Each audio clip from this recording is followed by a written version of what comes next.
नमस्कार दोस्तों, स्वागत है आपका हमारे इस चैनल पर। आज हम पढ़ने वाले हैं शिक्षा मनोविज्ञान की परिभाषा। अब हम देखें शिक्षा मनोविज्ञान की जो परिभाषा है उसमें प्रथम परिभाषा हम देखेंगे वाटसन और पिल्सरी के अनुसार। तो वाटसन और पिल्सरी की अगर हम बात करें तो वाटसन और पिल्सरी बात करते हैं कि जो शिक्षा मनोविज्ञान होता है, शिक्षा मनोविज्ञान व्यवहार का विज्ञान होता है। इसको याद कैसे रहेंगी? वाटसन, अगर किसी की बाट लग रही है तो आपको पता है कि उसका व्यवहार में कुछ ना कुछ खामी होगी। ठीक है, तो व्यवहार का जो विज्ञान है, ठीक है, तो बाट लगेगी तो जो विज्ञान व्यवहार से संबंधित कुछ ना कुछ हुआ है तो व्यवहार को जानना ही विज्ञान है। ठीक है, यहाँ पे हो रहा है कि जो व्यवहार है उसी का विज्ञान हो रहा है। इसके बाद दूसरी चीज़ है पिल्सरी, पिल्सवरी। ठीक है, अब देखो इसमें यहाँ पे आपको दिख रहा है पिल्स। ठीक है, तो हम जानते हैं कि वो जो पोलियो की दवा लगती है, पोलियो पिल्स बोलते हैं ना, पोलियो पिल्स, तो आप उससे इसको याद रखते हो कि पल्स पल्स पोलियो। ठीक है, पिल्स तो पल्स पोलियो से वो याद रख सकते हैं। तो पिल्स पोलियो या फिर पल्स पोलियो की जो दवा होती है वो विज्ञान का खोज है, तो व्यवहार का विज्ञान। ठीक है, तो शिक्षा मनोविज्ञान के बारे में अगर बात करें तो व्यवहार का विज्ञान कौन बोलता है? पल्सवरी बोलते हैं। ठीक है, पिल्सवरी और वाटसन दोनों बोलते हैं कि मनोविज्ञान व्यवहार का विज्ञान है। ठीक है, इसके बाद हम बात करें अगली परिभाषा है आपकी क्रो एंड क्रो की। क्रो और क्रो क्या कहते हैं कि विषय सामग्री का स्वरूप एवं संबंध सीखने को प्रभावित करने वाली प्रक्रिया है। ठीक है, तो विषय सामग्री का स्वरूप और संबंध सीखने को प्रभावित करने वाली प्रक्रिया है।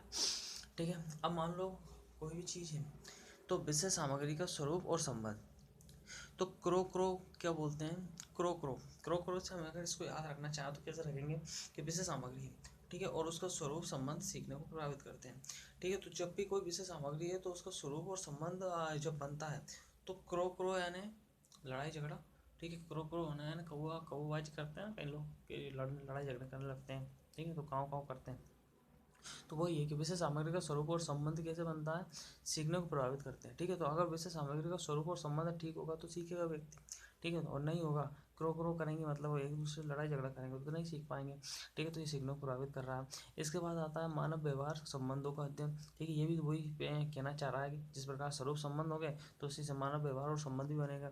ठीक है, तो व्यवहार और मानव संबंध का अध्ययन, ठीक है, शिक्षा मनोविज्ञान है। इसके बाद हम अगर आगे बात करें तो व्यक्तिकरण एवं सामाजिकरण की प्रक्रिया।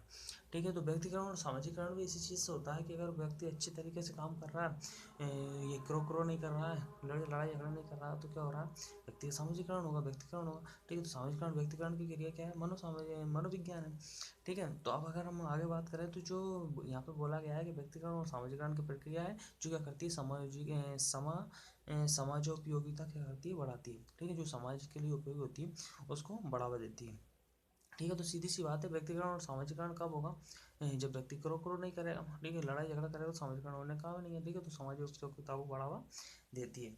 इसके बाद हम अगर आगे बात करें स्किनर के बारे में, तो स्किनर जो है, स्किनर कहते हैं कि संपूर्ण व्यवहार एवं व्यक्तित्व।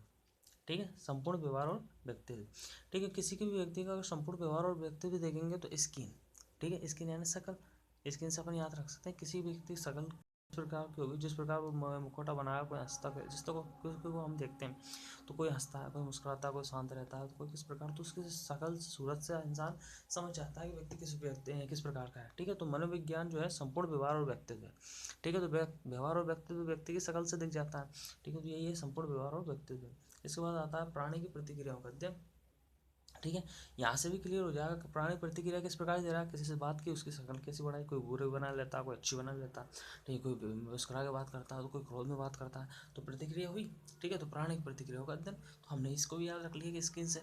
ठीक है, तो स्किनर होता है स्किन से। ठीक है, तो मनोविज्ञान क्या है? प्राणी की प्रतिक्रियाओं का अध्ययन। अब हम आगे बढ़े तो देखो शिक्षा सामाजिकरण की प्रक्रिया। स्किनर क्या बोलते हैं कि शिक्षा सामाजिकरण की प्रक्रिया है और जो मनोविज्ञान है वो व्यवहार संबंधी विज्ञान है। ठीक है, तो अब सीधी सी बात है, अगर व्यक्ति शिक्षा ग्रहण करने जाएगा समाज में तो क्या है? सामाजिकरण होगा। ठीक है, तो सामाजिकरण होगा, इसके साथ ही व्यवहार संबंधी विज्ञान है मनोविज्ञान। ठीक है, तो शिक्षा और मनोविज्ञान के बारे में स्किनर कहते हैं कि सामाजिकरण होता है। ठीक है, अगर इसको याद रखना चाहे तो वही बात है कि फैस से अगर व्यक्ति अच्छा है तो उसका व्यक्ति का सामाजिकरण भी बहुत अच्छे तरीके से हो जाएगा। ठीक है, और उसका व्यवहार भी संबंधी विज्ञान होना तो स्वाभाविक है। ठीक है, व्यवहार भी अच्छा होगा तो सामाजिकरण भी होगा, और व्यक्ति अगर फेस कट अच्छा है, व्यक्ति दिखने में अच्छा है, व्यवहार अच्छा करता है, तो सीधी सी बात है सामाजिकरण होना तो स्वाभाविक है। ठीक है, तो सामाजिकरण होगा और व्यवहार संबंधी विज्ञान, तो इसको याद रख सकते हैं अपन, शिक्षा सामाजिकरण भी हो जाएगा उसका, और मनोविज्ञान व्यवहार संबंधी विज्ञान हो जाएगा। इसके बाद हम नेक्स्ट बात करें तो देखो शिक्षक कुशलता का मूल्यांकन। ठीक है, अब देखो शिक्षक क्या कर सकता है, इससे कुशलताओं का मूल्यांकन भी कर सकता है। ठीक है, तो मनोविज्ञान के द्वारा शिक्षक क्या कर सकता है, कुशलताओं का मूल्यांकन कर सकता है। ठीक है, ये कहते हैं स्किनर।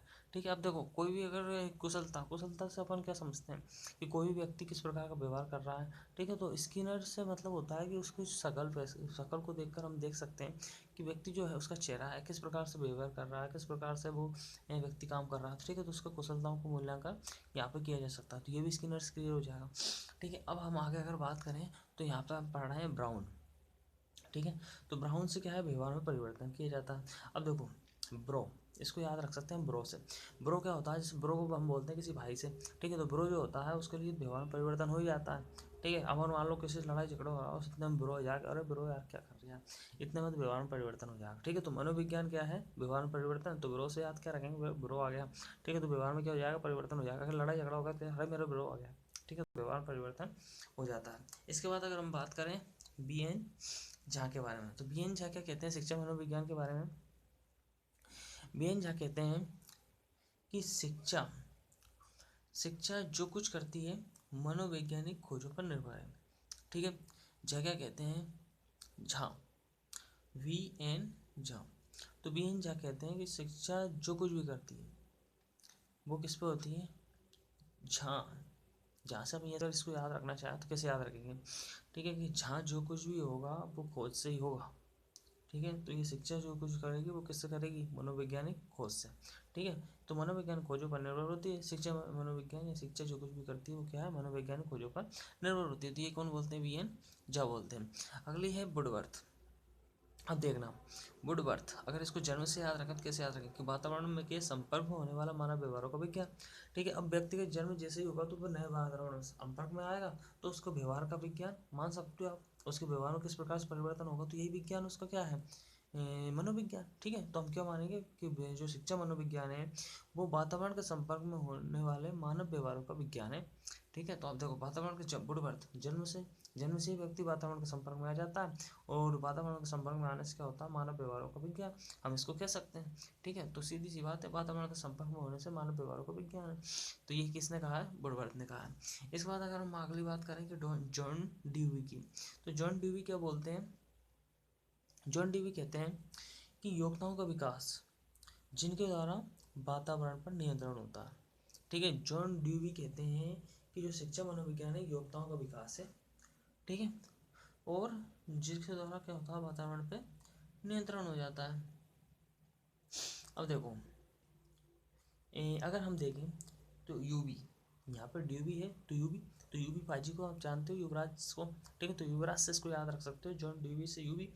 ठीक है, तो यूवी का अगर हम देखें तो युवराज सिंह जो थे उन्होंने अपनी योग्यता थी उसका विकास किया, जिसके द्वारा क्या हुआ, वातावरण पर वो नियंत्रण कर पाए। अब देखो युवराज सिंह को कौन नहीं जानता है, क्रिकेट जगत के बहुत बड़े खिलाड़ी हैं। ठीक है, तो उससे इसको याद रख सकते हो कि योग्यता का उन्होंने विकास किया और वातावरण पर नियंत्रण किया। ठीक है, तो अब बड़े बड़े उन्होंने 6 गेंद पे 6 छक्के लगाए थे। ठीक है, तो वातावरण पर कितना नियंत्रण कर लिया, हर कोई उनका दीवाना हो गया। सीधी सी बात है, वातावरण पर नियंत्रण, योग्यता का विकास, वातावरण पर नियंत्रण हो जाएगा, यही मनोविज्ञान कहता है। ठीक है, तो ये किससे याद रखोगे, जॉन ड्यूवी। ठीक है, इसके बाद आता है फ्रेंडसन। अब देखो फ्रेंड, अगर कोई फ्रेंड है तो वो क्या करेगा, व्यक्ति और समाज कल्याण। ठीक है, फ्रेंड और सन। ठीक है, तो फ्रेंड और सन दोनों ही ऐसी चीज़ें हैं जो व्यक्ति और समाज कल्याण में काम करते हैं। अगर कोई फ्रेंड है तो वो भी व्यक्ति और समाज का कल्याण करना चाहेगा। ठीक है, समाज में उसका फ्रेंड भी आता है, या कोई सन है तो सन भी व्यक्ति और समाज में काम करेगा। ठीक है, अगर व्यक्ति और समाज को अपन इस रूप में देखें कि जो सन है वो भी अपने घर वालों के लिए काम करेगा तो व्यक्ति और समाज के लिए काम करेगा, और फ्रेंड भी अपने जो फ्रेंड रहते हैं वो तो एक दूसरे के लिए हमेशा से रहते ही तत्पर, तो ये भी व्यक्ति और समाज का कल्याण हो जाता है। ठीक है, तो सीधी सी बात है आपने। अब हम आगे देखते हैं, इसके बाद आता है कोल सैनिक। अब अगर सैनिक की बात करें तो कोल सैनिक जो होता है उसकी अगर बात करें तो कोल सैनिक क्या कहते हैं, कोल सैनिक ने कहा है कि शक्तियों एवं निहित योग्यताओं का विकास। ठीक है, अब देखो सैनिक में शक्तियाँ तो हुई और निहित योग्यताओं का विकास होगा तो सैनिक भी अच्छा काम कर पाएगा। ठीक है, इसके बाद नॉल नॉल कहता है सामाजिकरण में परिवर्तन मानव व्यवहार का अध्ययन है। ठीक है, तो नॉल नॉल ठीक है, नल नल से क्या होता है सामाजिकरण में परिवर्तन हो जाता है, लड़ाई झगड़े होने लगते हैं। ठीक है, और मानव व्यवहार का इसमें अध्ययन हो जाता है। इसके बाद आता है एलिस क्रो, मानव प्रक्रियाओं के सिद्धांत जो शिक्षण अधिनियम को प्रभावित करते हैं। ठीक है, Alice Crow Alice Crow Alice Crow कहते हैं मानव प्रक्रियाओं के अध्ययन, मानव प्रक्रियाओं के सिद्धांत जो शिक्षण अधिगम को करते हैं, ये कहते हैं मनोविज्ञान के बारे में एलिस क्रो। इसके बाद गेरिसत, गेरिसत क्या बोलते हैं उद्देश्य व्यवहार का ज्ञान, भविष्यवाणी और नियंत्रण। ठीक है, इसको कैसे याद रखेंगे गेरिसत। अब देखो दूसरों से अगर आप मिलने के लिए जाओगे तो देखना क्या करना पड़ेगा आपको, जो उसका उद्देश्य होता है दूसरों से मिलने का उद्देश्य गेरिसत। लो मनोविज्ञान का जो उद्देश्य है वो व्यवहार का ज्ञान, भविष्यवाणी नियंत्रण। अगर मान लो किसी दूसरे से मिलोगे तो उस व्यवहार का ज्ञान पहले कर लो, भविष्यवाणी कर लो कि ये कैसा या व्यवहार करेगा, और नियंत्रण, और उस हिसाब से अपने आप को नियंत्रित कर लो। ठीक है, तो गेरिसत यानी तो गेर से अगर याद रखें तो मनोविज्ञान जो है इस रूप में गेरों से मिलने के लिए मनोविज्ञान करता है व्यवहार का ज्ञान कर लो, भविष्यवाणी कर लो और नियंत्रण कर लो। ठीक है, तो ये तीन जो शब्द हैं ये महत्वपूर्ण है, गेरिसत ने दिए हैं। ठीक है, तो लाइक करें, शेयर करें, सब्सक्राइब करें और हमारा इसी प्रकार साथ दें। धन्यवाद।